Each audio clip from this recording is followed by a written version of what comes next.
السلام عليكم ورحمة الله تعالى وبركاته مشاهدينا الكرام. موعد مباراة غانا والرأس الأخضر في دور المجموعات كأس إفريقيا 2024 بالكوت ديفوار، والقنوات الناقلة لهذه المباراة. يفتتح المنتخب الغاني أولى مبارياته في دور المجموعات أمام منتخب الرأس الأخضر، وتضم المجموعة الثانية منتخب غانا ومنتخب مصر ومنتخب الموزمبيق ومنتخب الرأس الأخضر. وستقام المباراة يوم الأحد 14 يناير، بينما يستضيف ملعب فيليكس أوفوي مباراة غانا والرأس الأخضر. وتنطلق صفرة الحكم في تمام الساعة 9 مساء بتوقيت المغرب، تونس والجزائر، والعاشرة مساء بتوقيت مصر، والحادي عشر مساء بتوقيت السعودية. وتذاع مباريات بطولة كأس إفريقيا 2024 بكوت ديفوار على قنوات بين سبورت القطرية،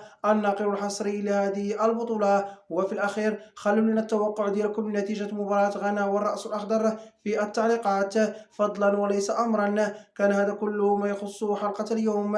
إذا أعجبكم محتوى القناة المرجو الاشتراك وتفعيل زر الجرس ليصلكم كل جديدنا. سلام الله عليكم.